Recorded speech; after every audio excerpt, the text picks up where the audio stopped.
सवाल करना चाहती हूँ, क्योंकि मैं 3 दिनों से डरी हुई थी, जिसकी वजह से मैं एफआईआर करने के लिए नहीं निकली थी। ना ही यहाँ पे मेरे घर वाले हैं, ना ही मेरा परिवार है, और मैं काफी डरी हुई थी। मुझे मानसिक रूप से मैं बहुत गंदे तरीके से आहत हुई थी, जिसकी वजह से मुझे रूम में रहना पड़ा था। और मैं पूछना चाहती हूँ प्रशासन से कि आप जो अमीषा प्रसाद को उठा के लाए, खोज के लाए, उसका सीधा आप घर गए, 3 गाड़ी पुलिस गया और उठा के आप उसको लाके जेल में डिटेन कर लिए 7 घंटा के लिए। तो मैं जब रो रो के चीख चीख के प्रशासन से ये गुहार लगा रही थी 21 तारीख को कि जो लड़का मुझे छेड़ा है, जो मेरे गर्दन पे हाथ रखा है, जो मेरा दुपट्टा खींचा है, आप उसको चिन्हित करिए और उसको खोजिए। क्या प्रशासन को भारी पड़ गया? क्या सरकार को भारी पड़ गई इस चीज में, या फिर प्रशासन सरकार पे भारी पड़ रही है, या फिर सरकार प्रशासन पे भारी पड़ रही है? ये एक सवाल है मेरे तरफ से कि प्रशासन जो केस पे केस दर्ज करे जा रही है लगातार। 2-3 थाने में केस दर्ज हुआ है हमारे साथियों के नाम पर, रविंद्र पासवान, कुणाल सर के नाम पर, और भी बहुत ज्यादा नाम है जिन पर केस हुआ। क्यों भाई? हम लोगों ने वो जो अंकिता वर्मा दीदी हैं, उनको संरक्षण देने की वजह से हम पे केस किया गया है क्या? या फिर हम लोग आंदोलन के लिए अपना अधिकार मांग रहे थे और सड़क पे उतरे थे, इसके लिए हम लोगों पे केस किया गया? या फिर इसीलिए मेरा केस को आगे नहीं रखा गया? क्या प्रशासन को नहीं पता थी कि मैं पीड़ित थी? मैं 2 दिनों से पीड़ित थी। वो लड़की कहाँ होगी, कैसी होगी, ठीक है भी या नहीं भी, बीच रोड पे उसके साथ जबरदस्ती किया गया, उसका दुपट्टा खींचा गया, क्या प्रशासन को ये बात पता नहीं थी? वीडियो के जरिए उन तक पहुंचा नहीं था क्या? सरकार तक मेरी आवाज नहीं पहुंची? मैं इसी बात पे राहुल गांधी से भी सवाल करना चाहती हूँ। आप जो पुणे में जाके 70 लाख महिलाओं को बोल रहे हैं चीख चीख कर कि हम उनके साथ हैं, तो आप झारखंड के छात्रों के साथ क्यों नहीं है? यहाँ की महिलाएं सुरक्षित नहीं है आपकी सरकार में। और आप सेंट्रल का बात करते हैं, आप बार बार बोलते हैं कि हमें सेंट्रल दे दो, हमें देश दे दो। कैसे दे दे आपको देश? यहाँ झारखंड के बच्चे सुरक्षित नहीं है रोड पे, आपको देश हम कैसे दे दे? आप ये चीज हमें आके बताइए। 26 दिनों से हम लोगों ने लगातार धरना प्रदर्शन किया, अनशन पे बैठे, हमारे सभी छात्र गुहार लगा रही थी आपसे मिलने के लिए, आप आए तक नहीं, और आप बाहर जाके बोल रहे हैं कि हम छात्र के साथ हैं, हम महिला के साथ हैं। कहाँ हैं सर आप? मैं आज आप सबने देखा कि जिस दिन बच्चों ने घोषणा किया था सभी जिला नीचे आईडी नीचे मुख्यमंत्री जी का सरकार के पुतला दहन थी, लेकिन उस दिन जेएमएम के गुंडा, मैं कह सकता हूँ, सरकार द्वारा यह प्रायोजित थे। क्योंकि सभी स्थानों पर, चाहे गिरिडीह हो, चाहे हजारीबाग हो, चाहे रामगढ़ हो या रांची, सभी जगह जेएमएम के जिला अध्यक्ष डंडे लेकर बच्चों की पिटाई करते हुए, झंडा मैदान गिरिडीह का आप देख सकते हैं, हजारीबाग का देख सकते हैं, रामगढ़ के जिलाध्यक्ष या कौन थे उनके नेता, वो तो कहता है जो भी पुतला दहन करेंगे उसको पटक पटक करके। और रांची की तो आपको आप बीती कहानी ये बच्ची आपको बताए, तो ये लगता था कि बिल्कुल प्रायोजित ढंग से लोकतंत्र में जो लोगों की अधिकार है विरोध प्रकट करने, उसको कुचल दे।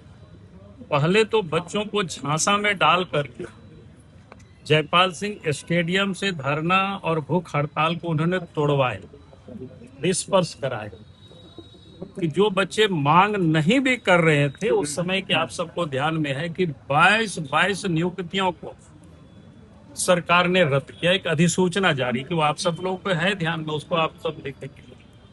6 एग्जाम को तो उन्होंने स्थगित किया। 17 नियुक्ति 2010 से लेकर के 22 तक उसको जांच के दायरे में लाए। बच्चों को लगा कि शायद सरकार हमारे आवाज को ठीक से सुना है, लेकिन वास्तव में हेमंत सोरेन की बड़ी चालाकी से, बड़ी चौतराई से, क्योंकि उस दिन भी मैंने मीडिया को कहा था, उस दिन भी मैंने एक्स पोस्ट पर भी मैंने डाला था, जिस प्रकार से सरकार ने जो निर्णय ली है, अधिसूचनाएं जारी की है, कोई भी कोर्ट जाएंगे तो तुरंत इसके ऊपर हुआ भी स्वाभाविक है। इसके बाद बच्चों के मन में गुस्सा होगा, जहां 26 दिनों तक बच्चे भूख हड़ताल और धरना पर बैठे थे और उनको इस प्रकार से छाला गया, तो बच्चों ने क्या कहा कि हम लोग पुतला दहन करेंगे जिला मुख्यालय। उसको भी हेमंत सोरेन की सरकार को बर्दाश्त नहीं हुआ, उसको भी लाठी डंडे से और वो भी गुंडों के द्वारा अगर पुलिस छीन छोड़ करती तो कुछ समझ में आता। अभी आपको बता रही थी बच्ची कि भाई कौन छीन रहा है, जेएमएम के गुंडा कर रहे हैं।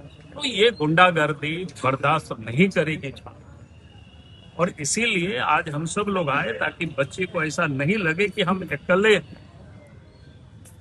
सिर्फ छात्र ही हैं, ये छात्र के अभिभावक भी हैं और हमारी पूरी पार्टी इन बच्चों के साथ खड़ी।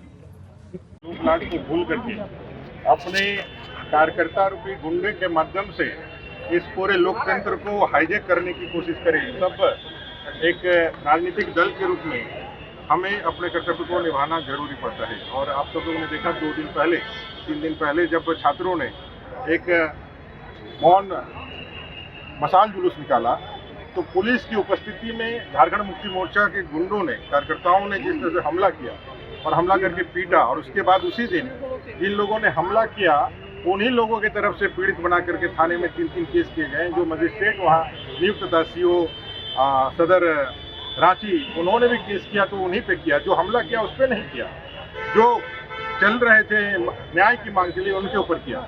जैसे प्रशासनिक दबाव के कारण बच्चियां डरी हुई थी। आज 2 दिन के बाद 3 दिन के बाद उसको साहस आया है, वो आई थी और इस डर के साथ आ रही थी कि पता नहीं थाना पुलिस उनका केस लेगा कि नहीं लेगा। उन लोगों ने आग्रह किया था और हम लोगों को जो सूचना मिली थी तो हम लोग आए थे थाने में, कोतवाली थाने में, तो उसका केस रजिस्टर्ड हो।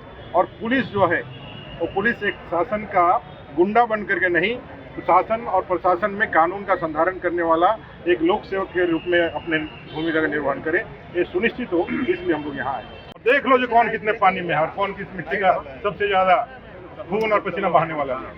जिस प्रकार से प्रोटेस्ट में गालियां दी गई हेमंत सोरेन को, वो कितना सही था? कौन गाली दिया? प्रोटेस्ट के दौरान कभी नहीं दिया। जंतर मंतर में मुख्यमंत्री प्रधानमंत्री जी को गाली दिया, ओपन सभी जगह सर्कुलेट हुआ। उसके बाद राहुल गांधी और बाकी लोगों ने क्या किया? बच्चे हैं, गालियां दे सकते हैं, केस नहीं होना चाहिए, कहा कि नहीं कहा? यहाँ पर कौन गाली दिया? वहाँ 0 टॉलरेंस केस हो रहा है। छात्र आंदोलन पे कोई केस नहीं होगा। यहाँ से लेके पूरा इकोसिस्टम विदेश तक में बैठे हुए लोग, जंतर मंतर पे कोई बच्चों पे केस नहीं होगा, बिहार में कोई बच्चों पे केस नहीं होगा, और झारखंड में धड़ाधड़ सरकार केस के ऊपर केस, लोगों को नोटिस, लोगों को जो है अपना अभिव्यक्ति की आज़ादी पे पहरा। आप ट्विटर पे कुछ लिख दिए, उसके लिए लग रहा है कोई आतंकवादी संगठन चल रहा है, उसको नोटिस भेजा के डरा रहे हैं। ये नहीं चलेगा, ये झारखंड में नहीं चलेगा। भारतीय जनता पार्टी लोकतंत्र की बहाली के लिए और इसके बचाव के लिए हमेशा खड़ी है, खड़ी थी और खड़ी रहेगी। आपके राज्य की खबरें, आपके शहर की खबरें सबसे पहले जानने के लिए देखते रहें अमर उजाला। चैनल को सब्सक्राइब जरूर कर लें और पाएं हर अपडेट।